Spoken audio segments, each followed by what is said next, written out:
A sexologist, Tamika Wilder, opens up about living with boyfriend, husband, and kids. And every line in it, dude, there's lines in it legitimately from the sketch. It's crazy. It is on the same. A lot of crazy shit going on in Australia, right? Because Is we have it? all the. This is Australia. We got the Mamma Mia's, all Australia. What's stuff. Mamma Mia's? The articles we always read from MammaMia.com. Oh, is that Australia? That's all Australian. Okay. Yeah, a lot of wild stuff happening down there. Yeah, there are fucking bunch of freaks over there. Bunch of freaks. We know a lot of listeners are from Australia. I know. so. I might do that in probably a year and a half, and I'm looking at coming to London maybe next year too. London. I know, because I looked at it and the numbers were high, so it might Yeah. be worth doing. It's not that crazy of a flight either to Australia. No, London's cool. London's close. But also there is something to be said about if you start dating a girl and you go, "What's her job?" and she goes, "I'm a sexologist." You know that's gonna come with some nutty shit. Yeah. That's what, Necro, he goes, "I'm the sexorcist." Would you ever tell that to your chick and you go, "I'm bringing 3 other girls back"? You go, "Babe, I'm a sexologist. What are you supposed to do? What did you think I meant when I said I was a sexologist? The sexologist." That's what, Necro, he goes, "Necro, the sexorcist." And at the end of it, he goes, "Suffocate on a load." That's the end of the song. Good shit. Necro, the sexorcist.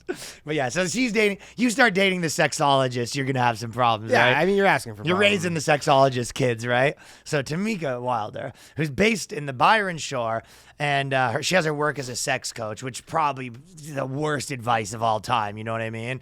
That's if your girlfriend started going to a sex coach, that would make your life a living fucking hell. Oh, brutal. You know what? I would be one of those things where I'd be like, "You're going to this person as a sex coach once a week. Like, that's the end of it. I'm not participating in whatever it is. Oh, journey imagine she goes whatever couples, journey you're is. Couples sex coaching. You'd come in and she'd be like, "We're starting with swings. Like, okay, we're gonna fucking work on that core. Everybody put in their butt plugs. Everybody put in their butt plugs. We need you hanging from your legs upside down, and your girl's got a dildo on, smashing in your face. You're like, I hate this. It would be a nightmare. Worst, you know what I mean? Worst thing ever. So the sex coach, what you need is a dude sex coach that's like, you're gonna want to go in then out. It's gonna be sort of an in and out situation. You're not gonna want to go longer than 3-4 minutes. That's gonna start to hurt her. Yeah, sex coach for the boys. It's actually bad for the vagina if you start working. If you start passing that 4 or 5 minute mark, you're gonna be doing some damage to the downstairs. Yeah, you will. So I suggest you trying to figure out how to finish up within the first 4 or 5 minutes. This is for your own good, ma'am. Yep. That's the kind of sex coach you want, not the girl that's like, you're going to want to block off 4 or 5 hours a day. This is so annoying. Insane. Absolutely Sex nuts. coach. What could you possibly even get? The thing is, she said, but shows this, you- she shows this is you one of those moves. fake jobs too, where he goes like, "Oh, I'm a sex coach." And you go, "How many people do you coach?" And it's like, "I've 2. one a month." One a month for sure. One a That's- month.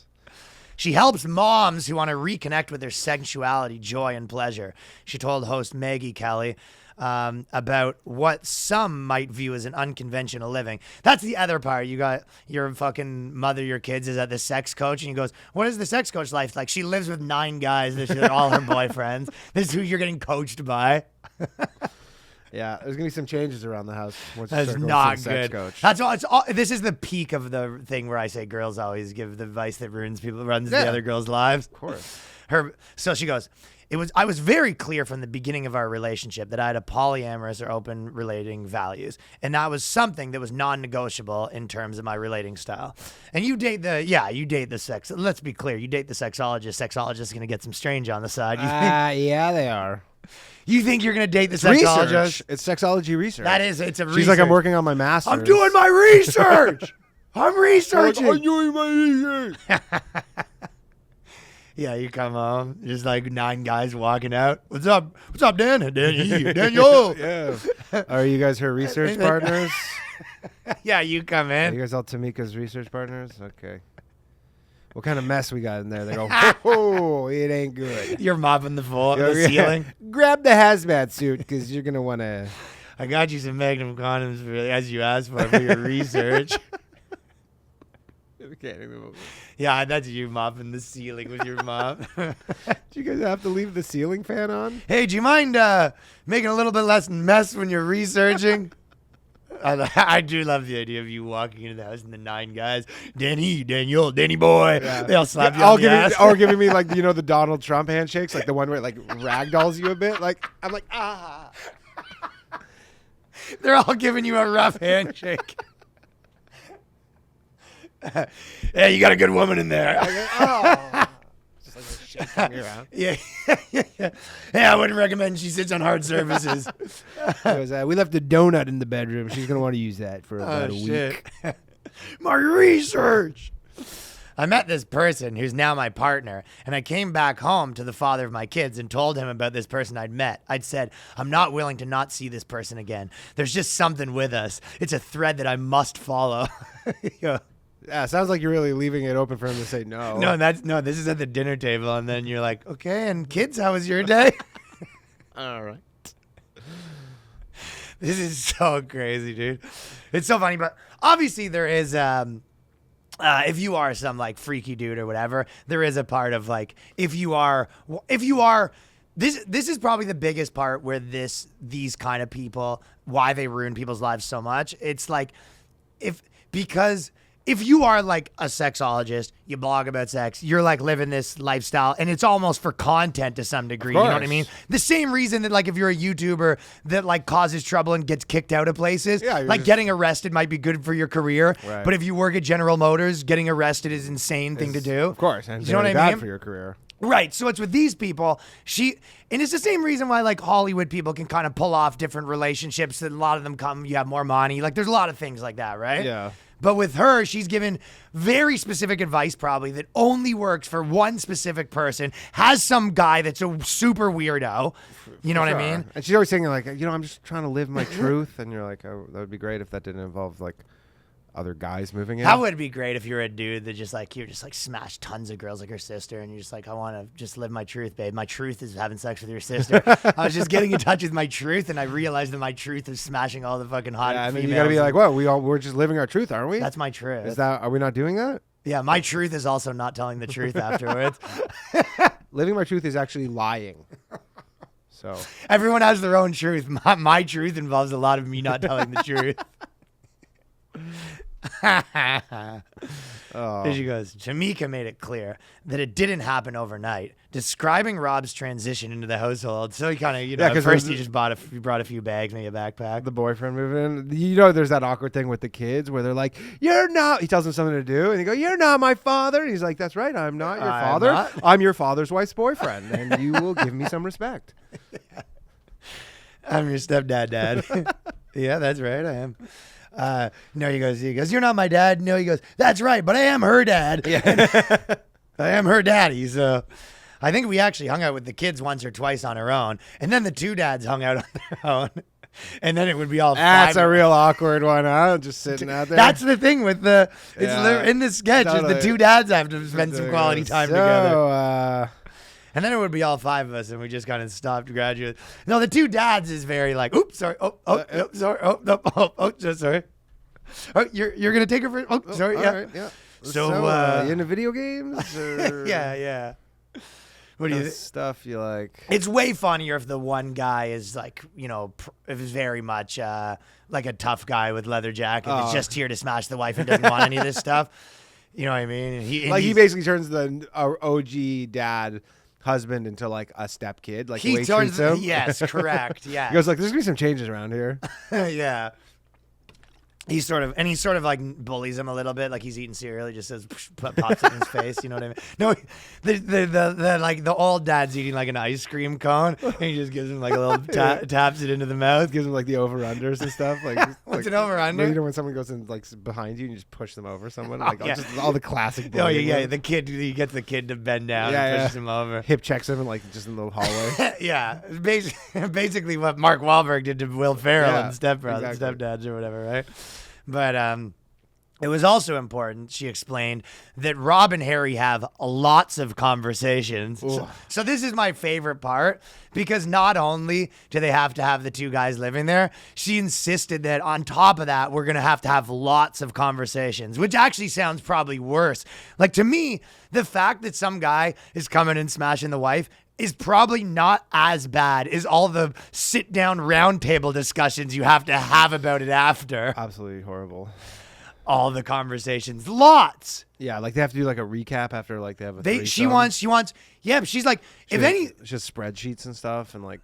Yeah, this is just a woman that found, You know, it's kind of like a Hugh Hefner style where it's like you have a guy that just has a bunch of girls living in it, and he's like, you know, and the best way to do this is this, and I like it this way and this way. It's like, yeah, you convinced a bunch of girls to be in your cult or whatever. You know what I mean? And this is like a woman who's, I would imagine, fairly masculine, who basically convinced like 2 dudes to be the woman in his cult. Yeah, I mean, she straight up said, I guess before they got married, she said, this is how I am. But then, like, she's like, yeah, I met this guy, and, like, it's not up for debate whether he's going to be. Right. The guy goes, oh, okay. So but it's cult leader dynamic is essentially what the scenario is. You know what I mean? But I feel like a guy wouldn't have the audacity, like, even like mafia leaders, you know, don't have the audacity to be like, the Guma's moving in. Oh, hell no. You know what I mean?